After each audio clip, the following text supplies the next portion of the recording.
안녕하십니까. 해월TV 정상호입니다.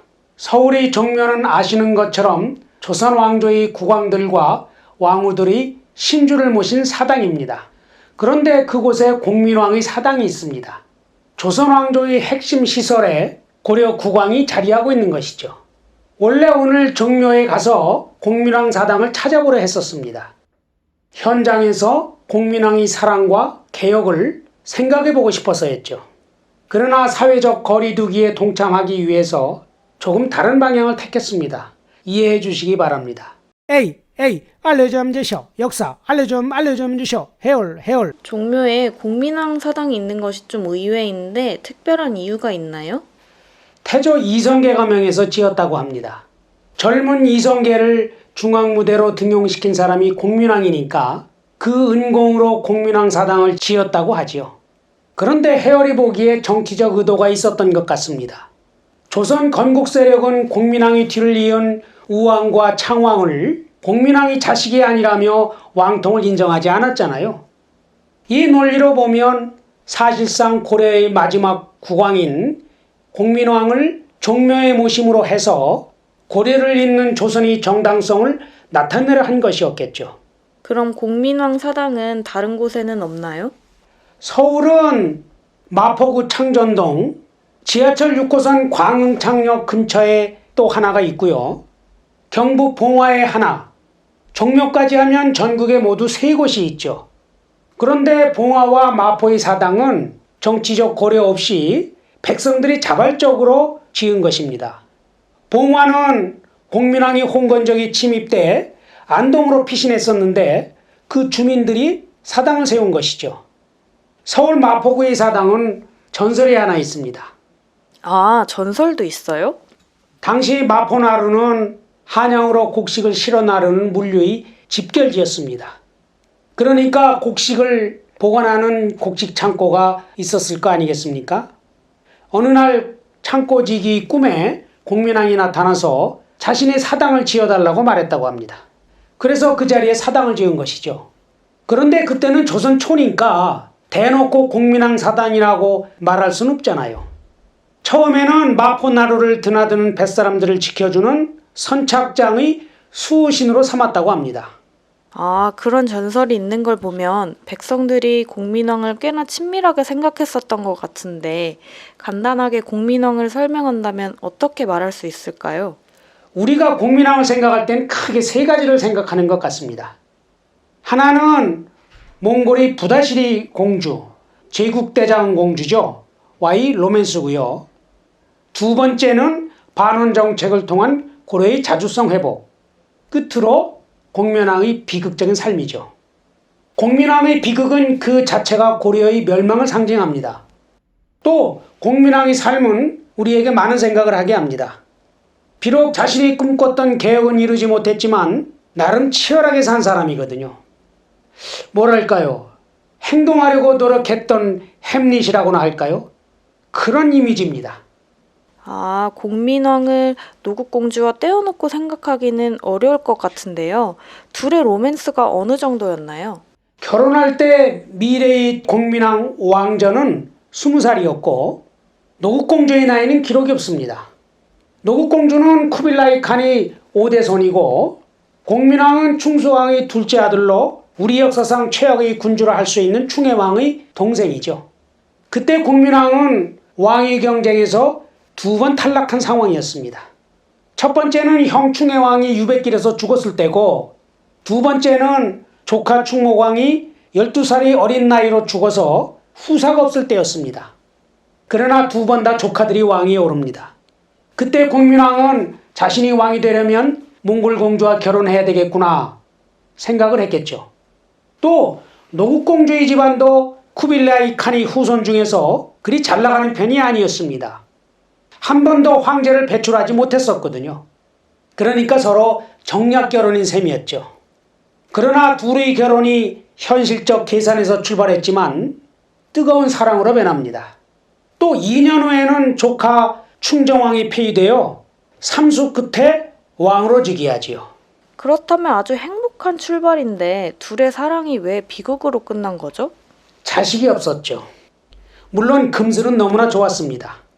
공민왕은 선대의 충짜돌림 왕들과 달리 다른 여자들에게 전혀 눈길을 주지 않았습니다. 타향으로 시집온 제국공주를 늘 섬세하게 배려하고 공주가 좋아하는 보스님의 설법을 듣는 법석도 마련하죠. 그때 공주가 기뻐 눈물을 흘렸는데 옷깃을 적실 정도였다고 합니다. 또 공민왕과 공주는 지적이고 예술적 감성이 풍부한 공통점을 갖고 있었습니다.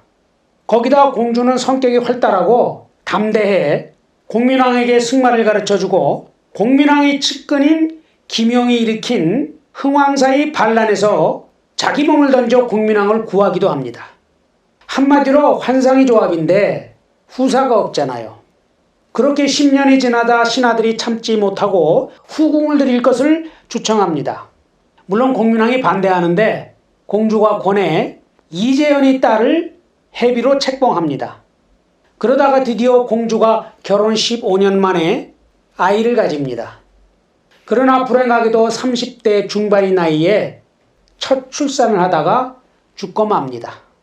사랑은 열정적으로 했는데 그렇다면 왕으로서의 공민왕은 어땠나요? 공민왕은 12살 때부터 원나라에 살았습니다. 그래서 세계제국 몽골의 해가 지고 있다는 사실을 파악할 수 있었죠. 또 왕이 되는 것도 삼수 끝에 될 만큼 우여곡절이 많았잖아요.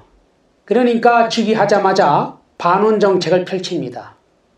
첫 작품은 무신 정권 이래 국가 인사를 농단하던 정방을 폐지합니다. 이어서 몽골의 복장과 머리 모양 변발이라고 그러죠. 를 금지해 78년 만에 고려의 것을 회복하죠. 또 전민 변정 도감을 설치해 세력가가 마음대로 빼앗은 토지와 노비 문제를 해결합니다. 그리고 쌍성 총관부를 공격해서 원에 넘겼던 영토를 되찾습니다. 여기까지는 거침이 없죠. 만약 공민왕의 개혁이 성공했었다면 고려가 무너지지 않았겠죠. 그런데 왜 공민왕의 개혁에 실패했어요? 직접적인 이유는 제국공주의 죽음이었습니다. 공주가 죽은 후 공민왕이 급격하게 무너지거든요. 공주의 초상을 직접 그려서 공민왕이 그림 실력이 탁월했었죠. 벽에 걸어놓고 밤낮으로 마주 앉아 공주가 살아있는 것처럼 음식을 권하죠. 먹을 리가 없잖아요. 그러면 끝내 자기도 먹지 않고 울기만 합니다. 또 술을 마시면 주위 사람을 매질합니다. 그러자 폭력을 견디지 못한 환관들이 공민왕에게 술을 더 먹여서 완전히 정신을 못 차리게 하는 거죠. 한 사람의 남편으로서는 아내에 대한 사랑이 지극하지만 한 나라의 임금으로서는 딱한 일이죠. 시간이 지나면 사람들이 좀 잊잖아요. 공민왕이 본래의 모습으로 돌아오지는 않았어요? 사실 그 부분이 중요한데 고려의 불행이었죠. 공민왕은 지성적이어서 세계 정세의 변화와 고려가 나아갈 방향을 짚어냈지만 개혁군주로서 난국을 헤쳐서 왕조를 재창조하기에는 너무 예민해 감정에 쉽게 흔들렸고 담대함이 부족했습니다. 그는 곧잘 신하들을 희생양으로 삼았습니다.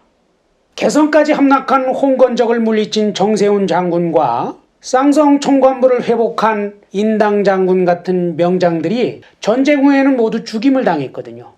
이런 모습은 이순신 장군을 의심하던 조선의 선조가 연상됩니다. 그렇다고 신하들을 장악하는 카리스마가 있는 것도 아니었습니다. 그러다 보니 반란이 수차 일어납니다. 물론 당시 정세가 원나라가 쇠약해지면서 대내외로 매우 혼란했지만 공민왕이 스스로 자초한 측면이 있는 것을 부정하기 어려울 겁니다.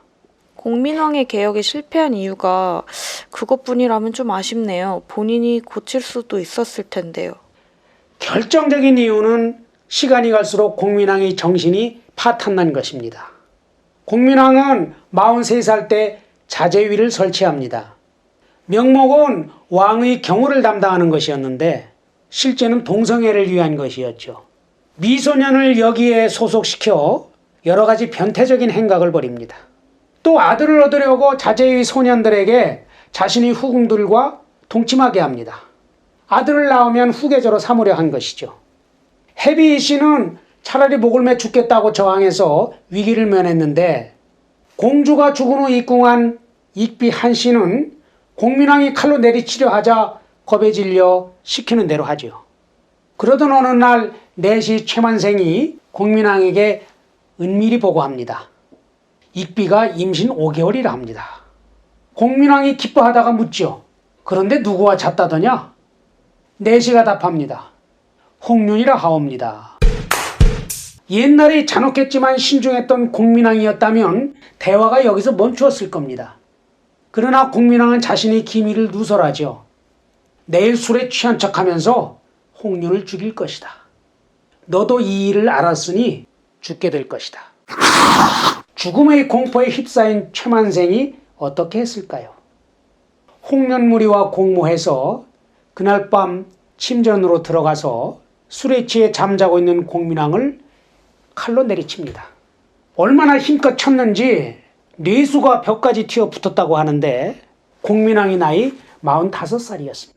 공민왕은 개성시 복명산 중턱에 공주와 함께 묻혀 있습니다. 서쪽, 왼쪽이죠. 이 공민왕의 현능이고 오른쪽, 동쪽이 제국공주의 정능이죠. 간단히 보면 공민왕의 비극적인 죽음은 공주의 죽음에서 비롯된 것입니다. 만약 공주가 아들을 순산했다면 고려와 이성계 장군의 운명이 달라질 수도 있지 않았을까 하는 생각을 하게 됩니다. 공민왕이 허망하게 피살된 후 고려는 18년을 더 유지했지만 그것은 500년 왕조의 관성에 불과했습니다. 부다시리 제국대장 공주의 죽음으로 사돈의 나라 고려와 몽골의 관계는 끝이 났고 이어서 공민왕의 죽음으로 고려는 사실상 막을 내린 것입니다. 해월TV 정상호였습니다. 고맙습니다.